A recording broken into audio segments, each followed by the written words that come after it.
Hola a todos, me da muchísimo gusto saludarlos. Yo soy Carol Perelman para Enlace Judío. Hoy es 20 de octubre de 2021 y estoy muy contenta de estar acompañada el día de hoy con el doctor Francisco Moreno Sánchez, quien ha estado acompañándonos durante esta pandemia. Y bueno, hoy un día en que ya vamos semáforo verde en la Ciudad de México, en muchos estados de la República Mexicana, inclusive un día en que la OPS dijo que México está pasando por el mejor momento de la pandemia desde hace un año. Entonces, bueno, Paco, me da mucho gusto saludarte, platicar un poco cómo ves la situación, cómo ves esto de la pandemia, y acabas de sacar un artículo sumamente interesante, un editorial que habla sobre el posible término o en qué derivará esta pandemia, que es lo que tú nos explicarás ahora. Gracias, Carol. Un gusto estar contigo, como siempre, y con Enlace Judío. Lo que estamos haciendo es pasar de una pandemia, es decir, no vamos a vivir toda la vida en pandemia, una enfermedad que se queda crónica en una región, y aquí será en todo el mundo, se vuelve algo endémico, algo que existe, persiste y que tiene subidas y bajadas conforme va pasando el tiempo, pero aquí lo que preocupa es, pongamos un ejemplo, la obesidad es endémica, en todo el mundo hay obesidad, pero países como México es el segundo lugar en obesidad mundial. Es decir, la obesidad es un problema y en México no se ha manejado bien ese problema de tal forma que tenemos un grado muy alto de obesidad. Y lo mismo puede ocurrir con endemia en el caso de COVID, en donde un país puede llegar a controlarlo como lo ha logrado hacer en el momento del brote agudo, Finlandia o Islandia, Taiwán, Noruega, esos países que sabemos que lo han manejado muy bien. O bien podemos estar como está la situación en México, Brasil, Argentina, Colombia, Perú, Estados Unidos, en donde pues la mortalidad ha sido muy alta, ¿no?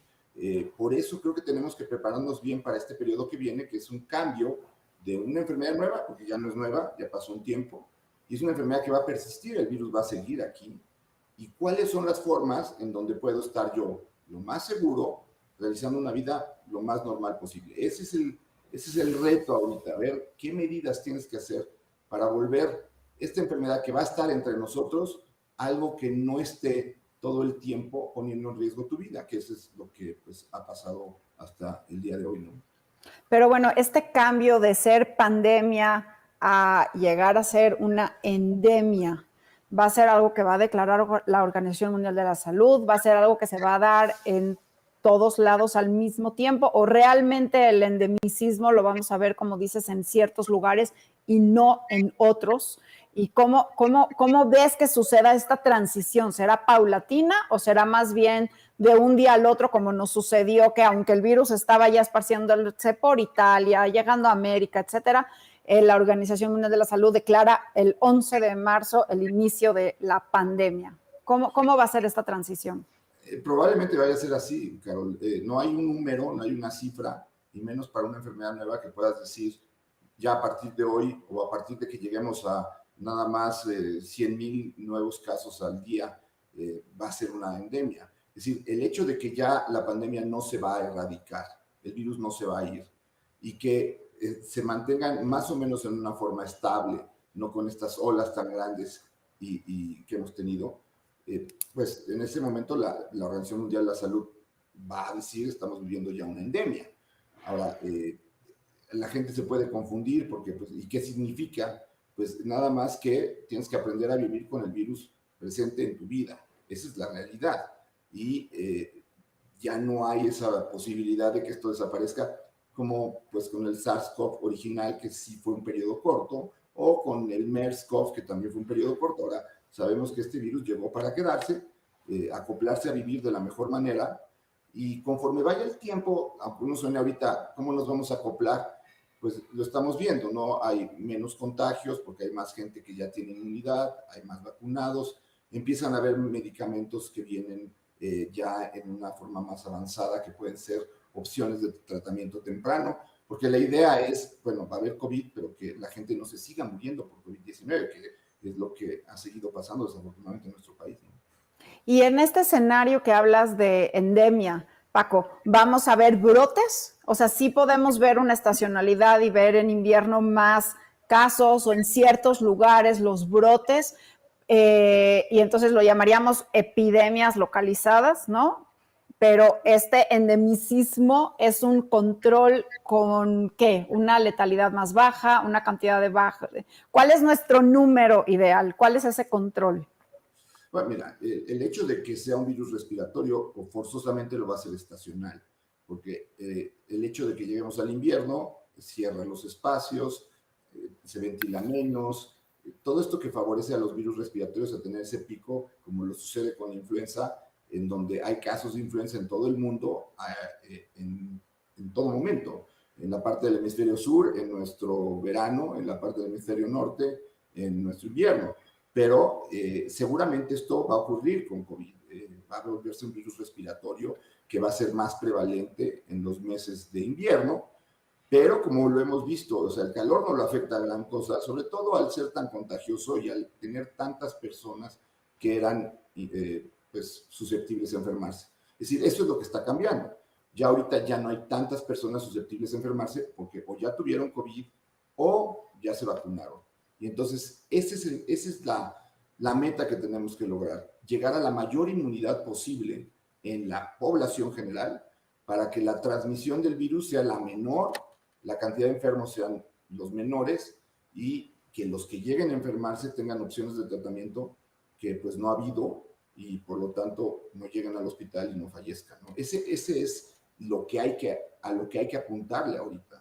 Pero fíjate, esta inmunidad de grupo que queríamos desde un principio, en que las personas son inmunes o porque han sobrevivido a COVID-19 o porque están ya completamente vacunadas, por el otro lado es como, pues, como una persecución, porque por otro lado sabemos que perdemos la inmunidad post vacuna y también perdemos la inmunidad natural. Sabemos que hay reinfecciones y también sabemos que pueden haber infecciones por irrupción, digamos, que se llaman, ¿no? Después de vacunado. Entonces es como que una rueda que no vamos a estar alcanzando y además el virus mutando. Mira, yo creo que ante esto tenemos un virus que pues no tiene la capacidad de mutación que tiene la influenza. Creo que las mutaciones que se han dado han sido más que porque el virus sea muy mutante, porque hemos tenido mucha gente infectada al mismo tiempo replicando virus. Y si tienes, por ejemplo, platicábamos hoy 450,000 nuevos casos en el mundo, ¿no? Realmente, pues ese número será 3, 4 veces menor al real, porque pues, sabemos que en muchos países, como en el nuestro, no tenemos los casos reales. Hablemos de que a lo mejor hay 1,5 millones de nuevos casos en el mundo. Si tienes 1,5 millones de nuevos casos en el mundo, cuentas 5 días con los que están más o menos replicando, pues estás hablando de que hay pues 7,5 millones de personas que tienen fábrica de virus para producir alguna variante, que ahora las variantes van a ser cambios sobre la variante Delta. Es decir, eso es lo que vamos a empezar a ver. La variante Delta, la que ha causado la mayor parte de las infecciones ahora, si presenta ciertas mutaciones, pudiera generar que esa inmunidad de la cual estamos hablando, que hay que mantener, se pierda, ya sea porque, pues como pasó con la variante Gamma, ¿no? Manaus fue un ejemplo muy claro. Manaus era una ciudad amazónica, en septiembre del 2020 tenía ya 75% de las personas que habían tenido la infección original por el nuevo coronavirus y llega la variante Gamma, reduce el tiempo de inmunidad natural porque escapa a muchos de los pues, defensas que tú habías generado contra y hay un 30% de nuevas infecciones. Eso puede pasar con alguna nueva variante. La idea aquí es, mientras más gente esté inmunizada, pues es mejor. Paco, una duda. ¿Por qué es o por qué crees que es que hay más casos de hombres? Porque lo hemos visto en muchos países del mundo, en Estados Unidos, en México, es algo generalizado en COVID. La gravedad se presenta más en hombres, COVID-19 grave es más en hombres, pero las secuelas de COVID-19 se presentan más en mujeres. Pues mira, yo creo que esto lo puedes ver por los mismos antecedentes de las diferencias entre hombre y mujer. Te explico. Nosotros acabamos de realizar nuestro censo de estudio de cuántos pacientes habíamos tenido en el hospital y el 65% fueron hombres, contra un 35% de mujeres. Es decir, los pacientes más graves fueron habitualmente hombres. El hombre es habitualmente más propenso a la hipertensión, es más propenso a la obesidad central, en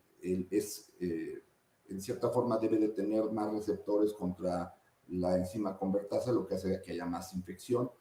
Y yo creo que eso hace que la infección sea mucho más aguda y fuerte en el hombre. Ahora, la mujer, por otro lado, es característicamente más hipotensa, entonces más propensa a disautonomía. Una de las causas de problema que ven en pacientes con COVID largo es disautonomía. Es más propensa a enfermedades autoinmunes. Sabemos que, por ejemplo, lupus, artritis reumatoide, la mayor, Hashimoto, todas estas enfermedades autoinmunes son mucho más comunes en la mujer. Y no me extraña que entonces este virus, pues lo único que haya hecho es pues, enseñar esas diferencias. El COVID largo está siendo más común en la mujer, el COVID agresivo está siendo más común en el hombre, pero esto nos vuelve a lo mismo. O sea, lo que tenemos que hacer es evitar infecciones, evitar que la gente se infecte, porque no necesariamente te vas a morir, afortunadamente, pero puedes tener secuelas importantes aún estando en condiciones generales adecuadas. Claro. Oye, Paco, a ver, vamos por partes, porque hay muchos temas que me gustaría que toquemos. Me encantaría que hablemos un poquito de México, que estamos en semáforo verde, pero sin embargo, por ejemplo, tenemos el estado de Baja California que sigue en repunte. Claramente nuestra curva de Delta va a la baja, a diferencia de, por ejemplo, lo que se ve en Gran Bretaña, que su curva de Delta como que empezó a bajar, pero rebotó y no han podido bajar y están a punto de comenzar ya la época de frío y pues no han podido reducir realmente su curva. Aquí en México sí vemos un claro descenso. ¿Cómo ves este semáforo? ¿Cómo ves que podamos ahorita tener nuestras actividades? ¿Qué sí podemos hacer? ¿Qué debemos de continuar no haciendo? Bueno, lo primero que hay que entender es que México es un país muy grande, ¿no? Entonces vas a tener diferentes regiones que tienen diferente actividad, diferente movimiento. Entonces Baja California sabemos que es un lugar turístico, hay mucho movimiento, hay llegada de turismo. Por el tipo de actividad, el nivel de medidas de precaución a veces disminuye y eso hace que, pues en ciertos estados, la pandemia sea diferente a otros. Sabemos que la Ciudad de México pues se ha caracterizado por un alto número de vacunados, o sea, creo que el trabajo que ha hecho el gobierno de la Ciudad de México ha sido muy fuerte en cuanto a vacunación, ha sido muy positivo eso para una zona urbana, porque pues es la más peligrosa de tener una diseminación. Si tienes 23 millones de personas viviendo en la zona conurbada, pues entonces puedes tener ahí brotes grandes, ¿no? Pero la epidemia no va a ser igual en todas partes, por eso habrá momentos en los que habrá que aumentar las medidas de prevención y hay momentos en donde podemos estar a lo mejor un poco más tranquilos. Pero siempre yo creo que el mensaje va a ser, pues por este momento, por un tiempo, usar el cubrebocas en espacios cerrados, buscar tu vacunación, mantener espacios ventilados, seguir haciendo rastreo de casos, que pues esto es lo que puede evitar que haya esta cadena de contagios, que es lo que nos pone muchas veces en problemas. Va a depender de cada país el manejo de la endemia que se viene. Así como la obesidad es un problema en México, podría ser COVID otro problema. Si nos retrasamos tanto en vacunas, que los primeros vacunados ya perdieron inmunidad, si se retrasa tanta gente en vacunarse, que los que ya tuvieron COVID ya pasaron ese periodo de tiempo en donde pierden la inmunidad. Aquí el chiste es sumar inmunidad. Inmunidad es tener defensas para que no me enferme o no contagie o no me infecte de COVID. Sabemos que la vacuna no es 100% efectiva en prevenir que haya infección, es muy efectiva, es 11 veces menor la posibilidad de que te mueras si estás vacunado a que si no estás vacunado. Y bueno, la realidad es que el problema sigue siendo que hay transmisión viral y mientras haya transmisión viral existe ese riesgo que tú comentas en donde pues puede haber ya variantes de la Delta y estas variantes pues pudieran ser o más peligrosas o más resistentes a la inmunidad. Claro, entre más oportunidad le demos al virus de replicarse, pues más mutaciones va a ir acumulando porque es natural estas mutaciones. Paco, estabas ahorita hablando precisamente de la inmunidad que dan las vacunas. ¿Qué pasa? Lo vimos esta semana con el exsecretario Colin Powell, de 84 años, que fallece por complicaciones de COVID-19, estando completamente vacunado, y que, bueno, obviamente abre un tema importante para hablar de las personas con inmunosupresión y por qué es importante vacunarnos todos los demás para proteger precisamente a estas personas. ¿Puedes hablar un poquito de esta situación? Sí, mira, la vacuna no es perfecta porque la vacuna necesita de algo para que tenga efectividad. Y eso algo es el sistema inmune. Y el sistema inmune de todos es diferente. Las personas, mientras más edad tienen, su sistema inmune decae. Si tienen alguna enfermedad como cáncer o una enfermedad autoinmune o están recibiendo algún medicamento, pueden no tener una respuesta a la vacuna, no generar anticuerpos, no generar inmunidad celular. Y seguramente eso fue lo que le pasó al exsecretario, ¿no? Desafortunadamente, pues no sabemos todos los antecedentes de él, pero seguramente habrá de estos casos, ¿no? Que por eso hay que tratar de disminuir, porque tú puedes decir, no, pues yo ya estoy vacunado, si me da, me va a dar muy ligero, por eso ya no quiero usar cubrebocas. Sí, pero el problema vuelve a ser el mismo de lo que hemos hablado, ¿no? La enfermedad de la solidaridad. No, tú vas a usar cubrebocas porque además puedes prevenir que alguien que no tenga un sistema inmune muy bueno se contagie y pues esa persona no la pase bien. Va a depender mucho de tres situaciones la endemia. Creo que es momento para que México diga, ya, no vamos a tener la vacuna centralizada, hay que abrirla, hay que permitir que se vacune por parte de todos los sectores, las empresas, el seguro social, etcétera.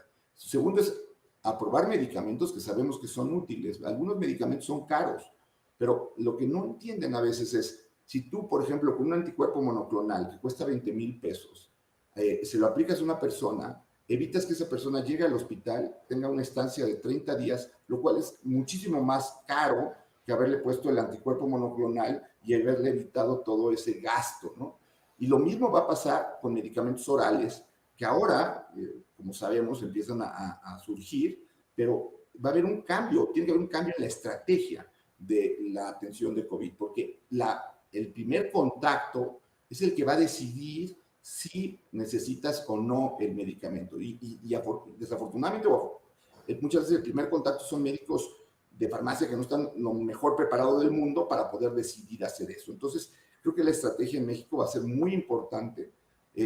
Evidentemente, en el momento en que salgan estos medicamentos a la venta, pues va a haber una compra desaforada, no solamente por parte de la gente, sino del mundo. O sea, van a pedir los países ricos, yo quiero tener un stock grande de este medicamento, y pues hay que empezar a negociar esas situaciones. O sea, no es una solución que se dé inmediata, pero ya se empieza a ver que a la larga, es decir, en los próximos 6, 7 meses, seguramente estaremos viviendo mucho mejor de lo de ahora. Creo que por eso es tan importante entender que este invierno, y tú lo has dicho, este invierno es sumamente importante, porque en este invierno podemos tener una cuarta ola y podemos tener otra vez un número mayor de fallecidos. Ya estamos alrededor de 600, 650, algunos dicen. No podemos seguir teniendo, no podemos acostumbrarnos a que la gente se muera y que digan, no, hoy nada más murieron 320 personas. Son 320 personas que perdieron la vida, 320 familias que perdieron un ser querido, a lo mejor niños que quedaron huérfanos. Somos el segundo país con la mayor orfandad del mundo por COVID. Todas estas cosas nos deben de hacer reflexionar en que tenemos que prepararnos mejor para el siguiente paso. Sin duda, estas estrategias de salud pública van cambiando y han estado cambiando. Cuando tengamos, por ejemplo, la autorización de Molnupiravir de Merck, va a ser un cambio importante, en especial para personas como tú que tratan con pacientes con COVID todos los días, y quizás también sea un parteaguas en la pandemia. Pero hoy, por ejemplo, hubo un anuncio muy importante por la FDA en Estados Unidos, donde aprueba refuerzos de Moderna, refuerzos de Johnson & Johnson, ya había autorizado refuerzo de Pfizer, ya está autorizando la combinación de vacunas porque eso parece ser seguro. Y además empieza a filtrar por ahí esto de que quizás amplíe la autorización de los refuerzos a 40 años. Y además, en una semana va a estar autorizando las vacunas para los niños, para niños entre 5 y 11 años. ¿eso va a tener un impacto en nuestro país? Sí, no, ¿por qué? ¿Cuándo? Porque finalmente somos de los países que en Latinoamérica empezamos los primeros a vacunar el 24 de diciembre y ahora pues somos de los más rezagados. Tenemos a nada más al 40% de nuestra población completamente vacunada y eso es bajo para empezar el invierno. Entonces, ¿crees que venga un cambio en la estrategia de vacunación? A ver, yo creo que lo debe de haber. No sé si lo va, o sea, no te puedo decir si lo va a haber o no, porque esto desafortunadamente depende a veces de posturas que nos cuesta trabajo entender, pero la realidad es que lo debe de haber, porque ya ahorita lo que tienes que hacer no es vacunar yo, sino que se vacunen la mayor parte de personas posibles. Y lo que han visto otros países es que, pues teniendo la capacidad de lograr tener la aplicación por diferentes sectores, pues la vacunación se vuelve muy efectiva. Ha habido momentos en donde hay 20 millones de dosis en México que están almacenadas y que no se están aplicando. Entonces, ese tipo de cosas ya no lo podemos permitir. Pfizer también ya logró algo que es muy importante, que seguramente van a seguir con las demás, que es que ya no se use como biológico de emergencia, sino que sea el uso de un medicamento, de una vacuna que tú puedas comprar en forma particular, y entonces lo pueden hacer por dentro gobiernos del estado, de los estados. Seguramente la tendencia va a ser a esa para que países como el nuestro, en donde la vacunación está totalmente centralizada, tengan la posibilidad de vacunar pues, en una forma más general. Y la otra es pues, que COFEPRIS se ponga las pilas y empiece a probar medicamentos que necesitamos, porque de los anticuerpos monoclonales que hay, el único que aprobó es el que no tiene actividad contra Delta. O sea, es increíble que el 25 de junio se salió el estudio en donde este anticuerpo monoclonal no servía para Delta, Estados Unidos dijo, déjenlo de usar, y el 26 de julio México dice, wow, ya tenemos un anticuerpo monoclonal, y resulta que es bamlanimab, que es exactamente el que no funciona contra la variante Delta. Entonces, cosas ya no nos las podemos permitir, tenemos que cambiar la forma de enfrentar la enfermedad, descentralizar, aprobar medicamentos, y al final del camino, eso sí son medicamentos costosos, pero van a evitar un padecimiento que es cuando entra al hospital una persona mucho más costoso, terapia intensiva, ventiladores, antibióticos, porque se sobreinfectan, todo este tipo de situaciones que hacen que la enfermedad sea muy cara, el manejo de la enfermedad sea muy cara en los hospitales. Pues Paco, creo que abordamos muchos temas. Me encantaría tomar algunas preguntas. Nos están preguntando en qué fase está el fármaco del que estamos hablando. Bueno, Molnupiravir ya terminó la fase 3, ya presentó los estudios, estamos por definir que la FDA le dé autorización. Yo creo que esto va a pasar ya en breve. Es un medicamento, estos medicamentos antivirales, hay que recordarles a las personas que nos están escuchando que la fase viral es la primera fase de la enfermedad, son los primeros 5 días. Entonces tienen un margen de utilidad muy corto, algo similar a lo que ha pasado con Remdesivir, que si no lo utilizas en los primeros 7 días vas perdiendo eficacia, y por eso probablemente han sido tan cuestionado el Remdesivir en cuanto a que si funciona o no funciona. La realidad es que sí funciona, pero no funciona todo el tiempo. Igual pasa con los corticosteroides, son muy buenos en la fase inflamatoria, pero no son buenos en la fase viral porque lo que hacen es permitir que el paciente continúe estando viral por mayor tiempo por baja de la inmunidad. Y eso desafortunadamente, a pesar de todo lo que se ha publicado y todo, pues hay gente que sigue dando dexametasona desde el día 1 y hay gente que luego quiere dar Remdesivir el día 15 sin tener realmente una lógica en su tratamiento. Ahora, estos medicamentos nuevos de los cuales estamos hablando, ya están uno por aprobarse, hay otro de Pfizer que está en la fase 3, hay otro de Roche que está en fase 3, hay uno más que es un spray de interferón que también ya está en fase 3, y bueno, nos van a dar opciones, pero tenemos que buscar de qué manera el tratamiento lo realicemos en forma adecuada, porque imagínate que sucede lo mismo que con la hidroxicloroquina, que Trump dijo que servía la hidroxicloroquina y se acabaron la hidroxicloroquina para pacientes que lo necesitaban para enfermedades reumáticas y acabó resultando que la hidroxicloroquina pues no era lo que se decía, ¿no? Si aquí hablas de que sacas un medicamento y la gente corre a comprar 10 stocks, pues es otra vez solidaridad. No necesitas tú tener ese medicamento mientras no lo necesites. Paco, fíjate que salió un estudio el día de ayer de la CDC, donde encontró que las vacunas en los adolescentes disminuía en 93% su riesgo de hospitalización. Por supuesto que los adolescentes tienen de por sí un riesgo bajo de hospitalización, pero el 97% de los adolescentes que estaban hospitalizados durante la última ola en Estados Unidos, el 97% no estaba vacunado. ¿Tú ves que esto puede avanzar en nuestro país realmente y esta expansión que se está haciendo de ya poder vacunar a los adolescentes con comorbilidades, al menos protegerlos a ellos? ¿Crees que esto nos vaya a ayudar con ya el invierno, con las clases a todo lo que da? Pues yo creo que ayuda, pero no es lo que se debería estar haciendo. Lo que se debería estar haciendo es vacunar a todos, abrir la opción a todos. Evidentemente no estoy diciendo que sea algo obligatorio, pero sí se debería de abrir a todos, porque hay adolescentes que no tienen alguna comorbilidad o que no saben que tienen algún problema en su sistema inmune, que hacen que tengan una enfermedad muy grave. Estamos llegando a 1,000 jóvenes, niños que han fallecido a través de la pandemia por COVID-19. Y sabemos que además Delta fue un cambio total en la forma de pensar. La variante original sí respetaba mucho a los niños, prácticamente eran asintomáticos, y ahora con Delta hemos visto que no, que muchos tienen síntomas, y si tienen síntomas porque tienen mayor carga viral, si tienen mayor carga viral tienen mayor afección celular y seguramente no tienen cuadros tan sencillos. Entonces, esto obliga a que la gente que piensa, no, ¿por qué vacunar a los jóvenes si ellos no tienen ningún riesgo o porque les va a producir miocarditis la enfermedad? Pues también hemos visto miocarditis por COVID y también hemos visto trombosis por COVID. Es decir, los argumentos que hay para decir no vacunar realmente no tienen un sustento.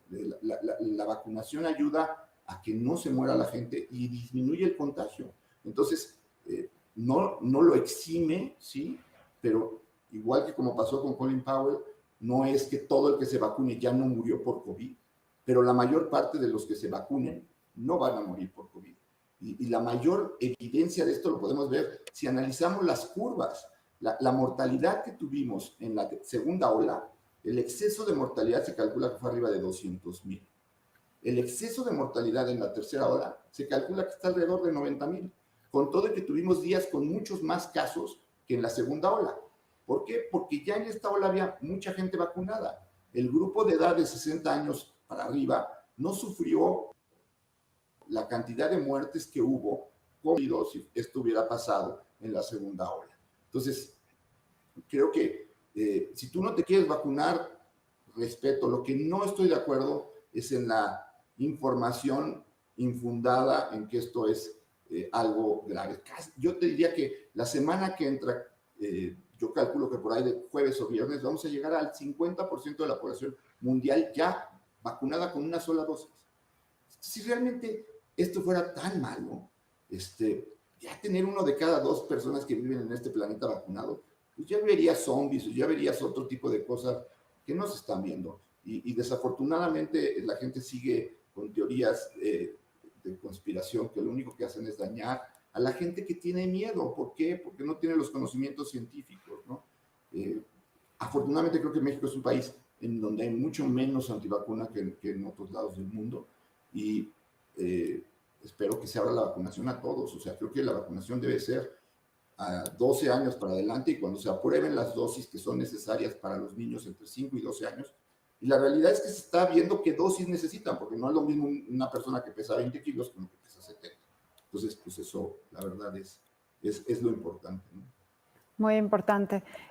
Paco, y bueno, hablando de esta fase que ya le estamos llamando la endemia, ¿tú crees que después de esta prueba que es el invierno, que va a ser como nuestra prueba de oro, ya podamos ahora sí hablar de que en marzo veamos ahora sí una endemia y entonces COVID-19 tú estimas que sea una enfermedad menos letal y que sea una enfermedad más leve?